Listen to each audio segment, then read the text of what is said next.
I found this article. Why is Lyme disease not just tick-borne anymore? Well, now there's stuff out there saying that mosquitoes carry Lyme. At first, of course, the authorities tell us, oh, that's impossible. It can only come from ticks. But basically, in this article, it even says some experts feel that almost everyone has been exposed to Lyme disease and may have it in one way, shape, or form. So I got confirmation on what these other doctors and researchers were telling me. Now, of course, this article says whether that's true or not is up for debate. But clearly, there are those who have it and are severely disabled by it. Okay, guys? So now I'm going to show you some research, and I want to talk real quick about a product as well. So let me do that first. Okay, guys, you're about to see microscopic video showing that these spirochete bacteria that some researchers say are actually what Lyme disease is. The more you have of it, the more pronounced the things are, and we're all carrying some levels of it, is what these researchers are telling me. And as you just saw, that I just showed you.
Now, watch. We're going to treat this, and when we come back, I want you to really focus on those nucleuses. See, when you look at these, that's what blood from stem cells and blood cells are, all your different kind of blood cells. You are going to freak out how thick and juicy those nucleuses get, because a nucleus is every organelle. Actually, every freaking organelle in here. Are you aware of this? Every organelle in here is dependent on copper. No, I mean, I know there's a different function for everything. Yeah, no, I looked at them all. Wow. So why does the nucleus need copper? You have to link it, like you talked about, with your 38 or 34, right? Yeah. Is that Confused? Don't be. This video touches upon so many issues, it is difficult to stay on one topic. You are looking at live living blood. It's floating by you. It looks in black and white because it's dark field white light. And the larger, brighter cells are white blood cells. The specimen you are looking at was infested or infected with spirochete bacterium. And the movement is caused by a drop of copper 1 being added to the blood itself. So it's going to be hard to wrap this all into one video, but we're addressing the unnecessary deaths of many naturopaths and researchers. And we're going to hear and pretty much try to prove and demonstrate why this is happening and what's going on. We first want to point out that pharmaceuticals are a $1 trillion industry and not a $1 billion industry. And if you look at the entire medical profession. And the sad thing is that everybody that was in the room, even the really healthy people, tested positive for spirochetes. And the people that had greater illness or more chronic illness had higher loads or higher counts of spirochetes. Now, they're swimming by you here. And this is in a treated blood sample, and we're going to show you before and after. When treated, the copper, it's actually called copper 1, is attached and starts attaching to anything that has a spirochete in it or a larva of a spirochete.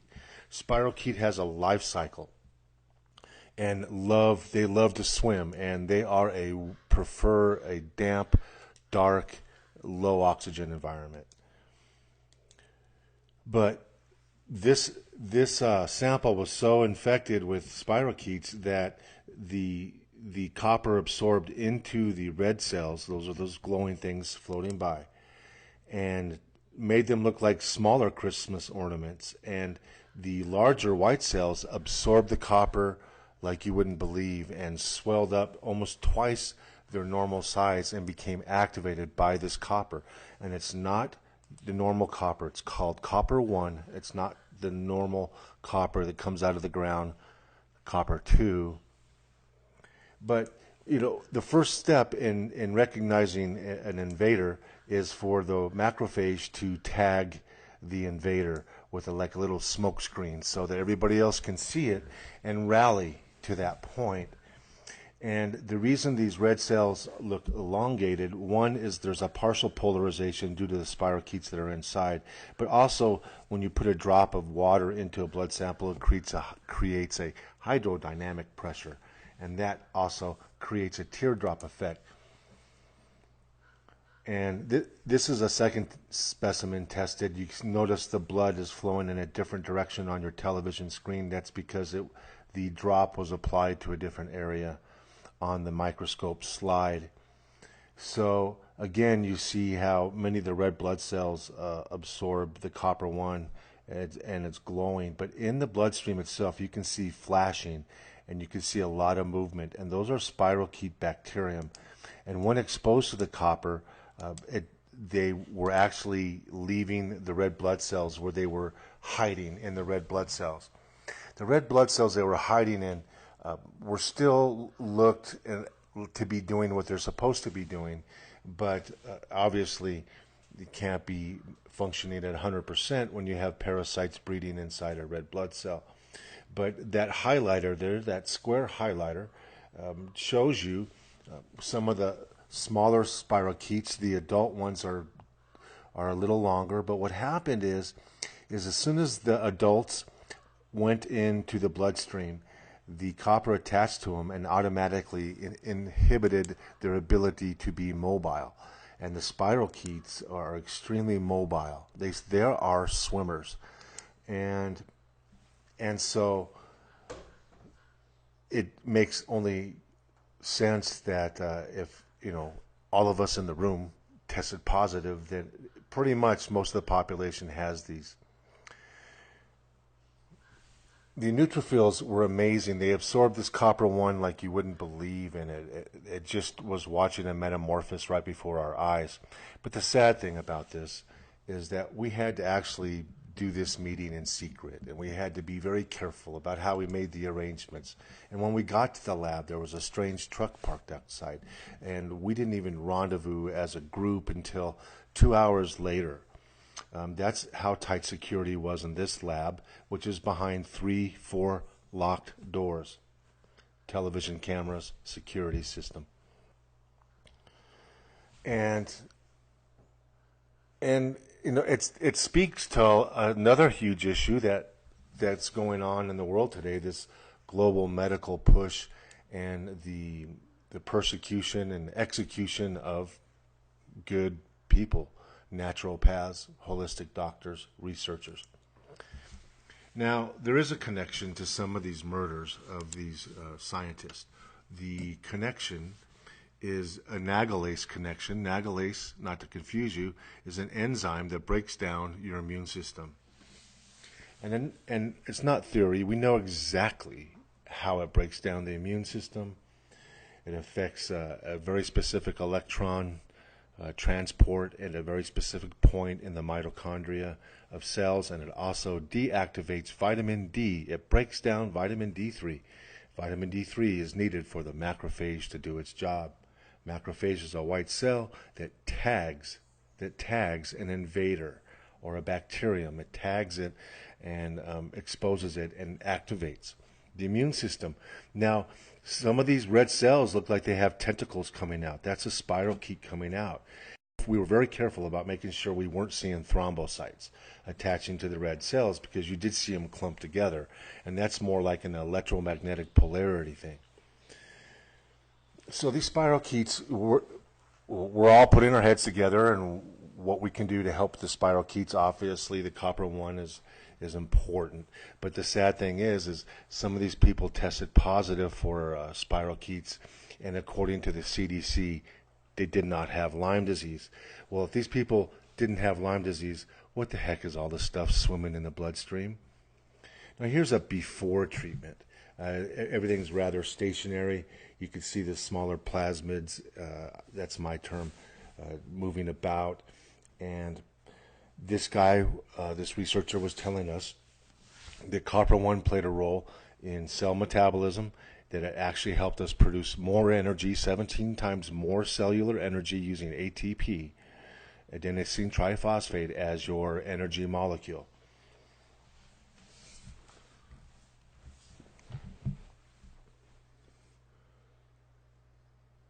And so not only was it killing or attaching to the spirochetes, not only was it charging or activating these macrophages, it also supports cell energy and cell function. And electron transport was not even a known metabolic pathway for energy and ATP production as long as 1980, 81. I did not get that in any of our physiology classes or my physiology classes. We only learned about anaerobic and aerobic respiration, metabolism. One is with and one's without oxygen. The one without oxygen is also known as glycolysis. Anaerobic, well, heck, that's cancer, and that's many organisms that will hurt you. Do this. They are anaerobic. They don't like oxygen. Even cancer ferments glucose. Fermentation is an anaerobic process. And in fact, fermentation is another name for glycolysis. So we put the copper one in there, and of course you see the hydrodynamic pressure being created, and the flow of the red cells. Copper one has only a single electron in its outer shell, and this is what makes it not only bioavailable but very effective in what it does. And there's been a lot of new research on these noble metals: gold, silver, molybdenum, and other trace metals that are supposed to be very healthy for you. Now, some of these red cells are especially elongated. That's because they're infected. And when you set up a electrical grid or a gradient where it's positive on one side of the specimen and negative on the other side, you can elongate your red cells just through the polarity. So the ones that are especially elongated are infected. Now, the clumping of together is a process that happens when the spirochetes are attached. You can see the chains forming there on the bottom. They form these strands, and these strands then are devoured by, really, look how bright those white cells have become. They're so bright you can't even notice them anymore. They look like UFOs in your bloodstream. But that was amazing transformation, what happened with the spirochetes, what happened with the macrophages. So the copper one is really, it's hard to patent it, but you can patent the process in which you make it. And this gentleman is probably holding on to millions of dollars worth of copper one. And what's unfortunate is he has to be careful about his safety. Now, the viruses, we were also there to discuss and look at the viral link to some of these diseases. And he's finding these spirochetes in all of these diseases, but in some of these diseases, like multiple sclerosis, lupus, Graves' disease, et cetera, rheumatoid arthritis, they're finding antiviral antibodies, not anti-spirochete antibodies. And those still do exist if you have spirochetes. But they're also finding Antibodies against cytomegalovirus, Epstein-Barr virus are the two biggest things. Now we have an enterovirus that's creeped into our country via the southern borders. But the problem with spirochetes is they produce ammonia. Ammonia is toxic to your nerves. It's toxic to just about every organ in your body. It can cause rapid kidney failure. It can cause neuroinflammation, and people high in ammonia become agitated and confused or depressed and lethargic. So when we have people that have viruses and spirochetes, then my approach to autoimmune was, if you don't treat the viral connections, you're ignoring a major component of autoimmune disease. He's saying, well, if you ignore the spirochetes, you're ignoring a major component. But what we do agree on both is that it's going to be hard to get healthy without getting rid of both. So this guy's developed a treatment for Epstein-Barr, and he's developed a treatment for for spirochetes, and a way to better health. So we're launching a counteroffensive. We're telling you about this copper 1 that is used for DNA repair. You can even heal certain scar tissue with copper 1, and I've seen it with my own eyes. Because why? Copper 1 is needed to make new blood vessels. So everything they sell you is copper 2.